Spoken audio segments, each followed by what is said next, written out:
Hi అందరికీ. ఒక ఆఫీస్లో ఇంటర్వ్యూలు జరుగుతున్నాయి. ఓ 50 మంది యువతీ యువకులు వాళ్ళ సర్టిఫికెట్స్తో ఇంటర్వ్యూ కోసం వెయిట్ చేస్తున్నారు. ఇంతలో అప్పుడే రద్దీగా ఉన్న బస్సులో నుంచి కంగారుగా దిగిన ఆకాష్ పరుగు పరుగున ఇంటర్వ్యూ జరుగుతున్న ఫ్లోర్లోకి వచ్చాడు. తను వెళ్ళేసరికి వరుసగా అక్కడ కూర్చుని ఉన్నవారిని చూశాడు. ఒక అబ్బాయి దగ్గరకు వెళ్ళి ఇంటర్వ్యూ స్టార్ట్ అయిందా అని అడిగాడు ఆయాసపడుతూ. ఇంకా లేదు, ఇంకో 10 నిమిషాల్లో స్టార్ట్ చేస్తారంట అంటూ సమాధానమిచ్చాడు అతను. హమ్మయ్య అనుకుని ఊపిరి పీల్చుకుని దేవుడా దేవుడా, ఈ జాబ్ ఎలాగైనా నాకే వచ్చేట్టు చేయి దేవుడా అంటూ మనసులోనే దేవుడికి ఓ అప్లికేషన్ వేసేసుకున్నాడు.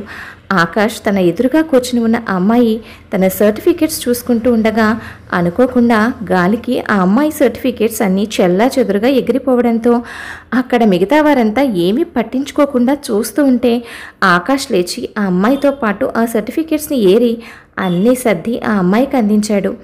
ఆకాష్ సహాయానికి థ్యాంక్స్ చెప్పింది ఆ అమ్మాయి. తన చైర్లో కూర్చుని ఉన్న ఆకాష్కి కొంత దూరంలో వాటర్ ట్యాప్ లీక్ అవ్వడం కనిపించింది. వెంటనే వెళ్ళి ట్యాప్ కట్టేసి వస్తూ ఉండగా ఆ పక్కనే ఒక రూమ్లో ఎవ్వరూ లేకపోయినా లైట్లు, ఫ్యాన్లు, ఏసీలో ఆన్లో ఉంటే వెళ్ళి వాటిని ఆఫ్ చేసి వచ్చి కూర్చున్నాడు. ఆకాష్ వచ్చే అప్పటికే అరగంట దాటింది. ఇంకా ఇంటర్వ్యూ స్టార్ట్ కాలేదు. అక్కడ ఉన్న చాలామంది మొహాలలో వెయిటింగ్ వల్ల వచ్చిన ఏదో తెలియని చిరాకు కనబడుతుంది. ఆకాష్ మొహం మాత్రం తను వచ్చినప్పుడు ఎలా అయితే ఉందో ఇప్పుడు కూడా అలానే ఉంది. బయట జరుగుతున్నదంతా తన క్యాబిన్లో కూర్చుని సీసీ కెమెరాల్లో చూస్తూ ఆ కంపెనీ చైర్మన్ మాధవరావు గారు మొత్తం గమనిస్తున్నారు. ఇంటర్వ్యూలు మొదలయ్యాయి. అందరూ ఒక్కరొక్కరుగా లోపలికి వెళ్ళి వస్తున్నారు. మొత్తం కంప్లీట్ అయిన తర్వాత కొద్దిసేపటికి లోపల నుంచి ఒక వ్యక్తి వచ్చి సెలెక్ట్ అయిన 5 పేర్లు చదివాడు. వారిలో ఆకాష్ కూడా ఒకడు. ఆ మాట వినగానే అతని ఆనందానికి అంతులేదు. ఇంటికి బయలుదేరిన ఆకాష్ మనసులో ఎన్నో ఆలోచనలు. ఆకాష్కు 10 సంవత్సరాల వయసున్నప్పుడు తండ్రి మరణించడంతో అతని తల్లే తనని, తనతో పాటు చెల్లెల్ని, తమ్ముణ్ణి, ముగ్గురిని ఎంతో కష్టపడి పెంచింది. ఆకాష్ కూడా ఎంతో కష్టపడి చదువుకొని డిగ్రీ కంప్లీట్ చేశాడు.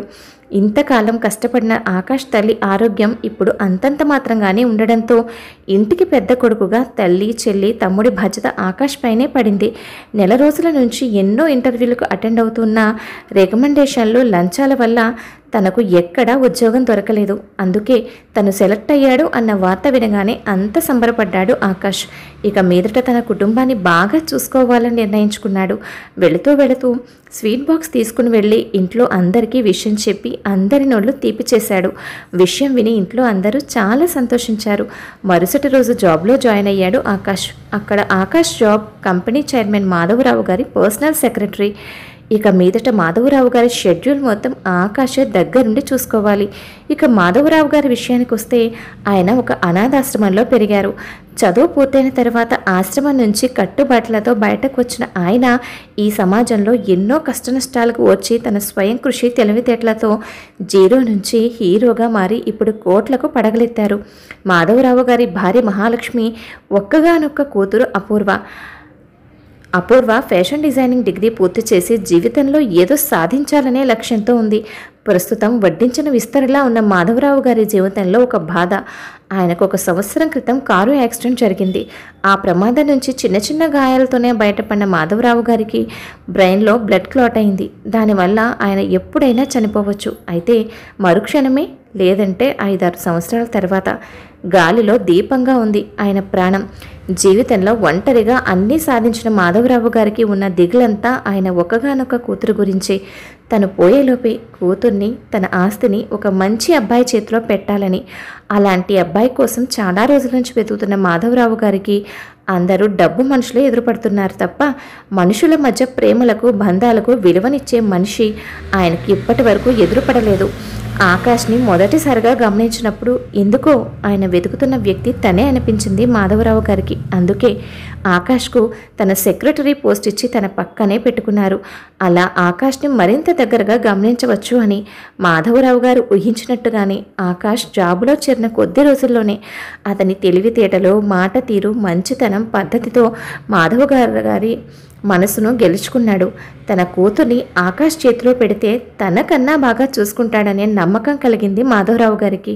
ఒకరోజు అపూర్వతో ఆకాష్తో పెళ్లి గురించి మాట్లాడారు మాధవరావు గారు. దానికి అపూర్వ, నాకు అప్పుడే పెళ్లి చేసుకోవాలని లేదు డాడీ, నేను మంచి డిజైనర్గా పేరు తెచ్చుకోవాలని నా గోల్ రీచ్ అయ్యే వరకు ఈ పెళ్లి గిళ్ళి నాకు వద్దు డాడీ అంటూ గారాలు పోయింది అపూర్వ. అలా అంటే ఎలా అమ్మా? నా ఆరోగ్య పరిస్థితి గురించి నీకు తెలుసు కదా. నేను బాగున్నప్పుడే నీకు ఒక చక్కని జీవితం ఏర్పాటు చేయాలి అనుకుంటున్నాను. పోనీ నువ్వు ఎవరినైనా ఇష్టపడుతున్నావా అంటే అదీ లేదంటున్నావు. నేను చూసిన ఆకాష్ని చేసుకోమంటే అదీ కాదంటున్నావు. అలా అయితే ఎలాగమ్మా? పెళ్ళైతే మాత్రం నీ కలను నువ్వు ఎందుకు తీర్చుకోలేవు?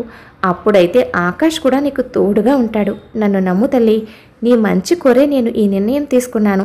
మీ డాడీ సంతోషంగా ఉండడం నీకు ఇష్టం లేదా అమ్మా అని మాధవరావు గారు అడగగా కొంతసేపు ఆలోచించిన అపూర్వ, సరే డాడీ, మీరు ఇంతగా చెప్తున్నారు కాబట్టి ఒప్పుకుంటున్నాను అంది.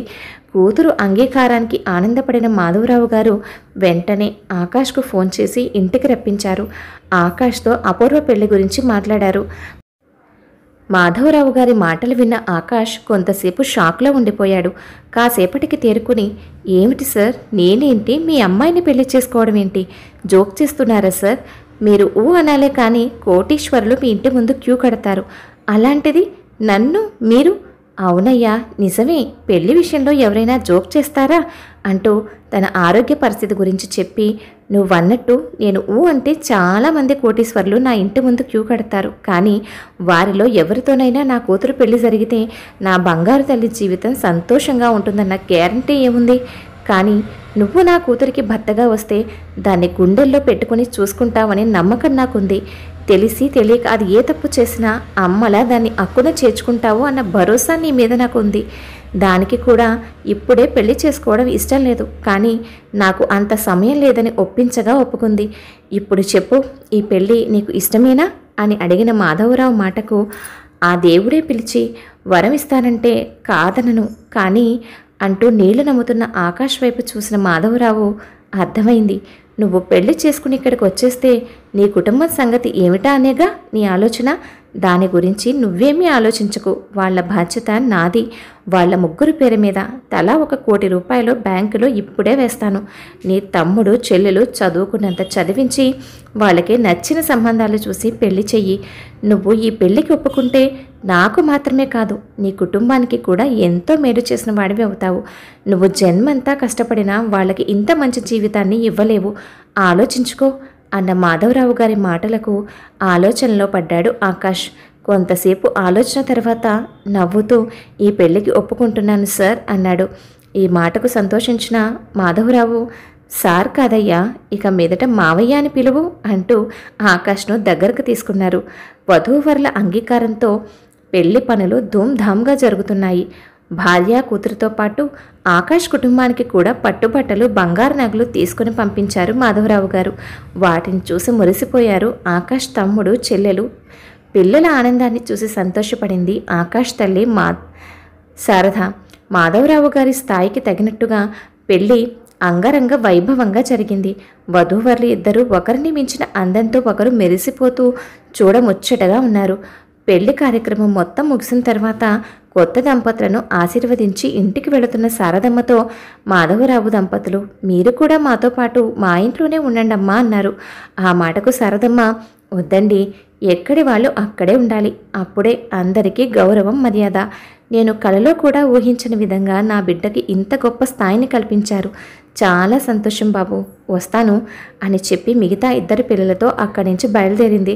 ఆ రోజు నుంచి ఆకాష్ అపూర్వలు కొత్త బంధంలోకి అడుగుపెట్టారు.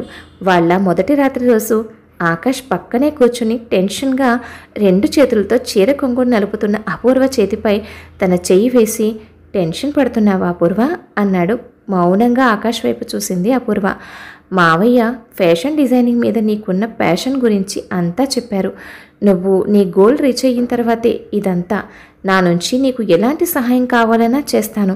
అంతవరకు మనం ఇద్దరం మంచి ఫ్రెండ్స్గానే ఉందాం, సరేనా అంటూ పక్కనే ఉన్న సోఫాలో పడుకున్నాడు ఆకాష్.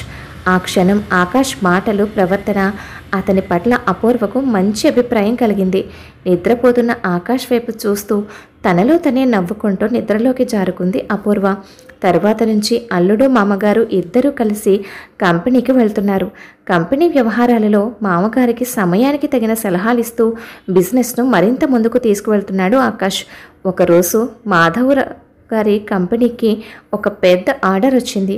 అది వెరైటీ డిజైనర్ డ్రెస్సులు అధిక మొత్తంలో కావాలని. ఆ ఆర్డర్ సక్సెస్ అయితే మాధవరావు గారి కంపెనీకి బోలెడు లాభాలతో పాటు కంపెనీ పేరు ప్రతిష్టలు మరింత పెరుగుతాయి. కానీ ఒప్పుకుంటే ఆ ఆర్డర్ సమయానికి అనుకున్నట్టుగా అందించగలమా అనే అనుమానంతో ఉన్నారు మాధవరావు గారు. కానీ ఆకాష్ ఆర్డర్ని ఒప్పుకోమని మామగారికి సలహా ఇచ్చాడు.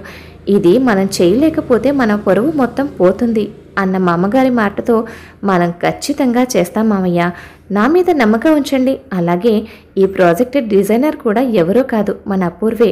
ఏంటి అపూర్వ?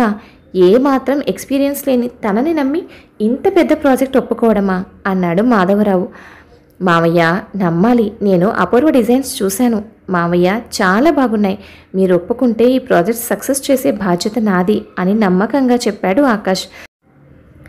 దాంతో మాధవరావు, సరే అయితే నీ ఇష్టం, నీ మీద ఉన్న నమ్మకంతో ఈ ప్రాజెక్ట్ భారం మొత్తం నీ మీదే వేస్తున్నాను అని చెప్పి అక్కడి నుంచి వెళ్ళిపోయారు మాధవరావు గారు. ఆకాష్ అపూర్వతో విషయం మొత్తం చెప్పి అపూర్వ అంగీకారంతో వర్క్ మొదలుపెట్టారు. అపూర్వ రాత్రి పగలు తేడా లేకుండా ఉత్సాహంగా డిఫరెంట్గా డిజైన్లను క్రియేట్ చేసింది. అపూర్వకు చిన్న చిన్న సలహాలు ఇస్తూ తను అలసిపోకుండా చూసుకుంటూ తనకు తోడుగా నిలబడ్డాడు ఆకాష్. తనలోని టాలెంట్ని గుర్తించి తనపైన చూపిస్తున్న ప్రేమను చూసి ఆకాష్పై అపూర్వలో ప్రేమ మొదలైంది. మరికొంతమంది ఎక్స్ట్రా వర్కర్స్ని పెట్టుకుని అనుకున్న టైం కన్నా ముందుగానే వర్క్ మొత్తం పూర్తి చేశారు ఆకాష్, అపూర్వలు. ప్రాజెక్ట్ పూర్తయ్యేలోపు ఆకాష్, అపూర్వల మధ్య మంచి బాండింగ్ ఏర్పడింది. ఒకరినొకరు బాగా అర్థం చేసుకున్నారు. వీళ్ళ ఆర్డర్ తీసుకున్న కంపెనీ నుంచి అనుకున్న దానికన్నా మంచి ప్రశంసలు వచ్చాయి. ఈ ప్రాజెక్టుతో అపూర్వకు ఒక మంచి బ్రాండ్ నేమ్ వచ్చి తన కళ నెరవేరింది. మాధవరావు గారి కంపెనీకి లాభాలతో పాటు మంచి గుర్తింపు కూడా వచ్చింది. ప్రాజెక్ట్ సక్సెస్ అయిన ఆనందంతో మాధవరావు గారు కంపెనీలో వర్కర్స్కి బోనస్ ఇచ్చి పార్టీ ఏర్పాటు చేశారు. ఆ పార్టీలో మాధవరావు గారు కూతుర్ని, అల్లుడిని పొగుడుతూ ఆకాష్ని అల్లుడుగా ఎంచుకుని తను సరైన నిర్ణయం తీసుకున్నానని చెప్పి పొంగిపోయారు. పార్టీ పూర్తయిన తర్వాత ఆకాష్, అపూర్వలు ఇద్దరు ఆనందంగా మాట్లాడుకుంటూ కారులో వస్తున్నారు. ఇంతలో ఆకాష్ ఫోన్ మోగింది. ఆ ఫోన్ సారాంశం ఏమిటంటే, ఆ ప్రాజెక్ట్ ఇచ్చిన కంపెనీ మరొక కొత్త ప్రాజెక్ట్ కూడా మాధవరావు గారి కంపెనీకి ఇచ్చింది.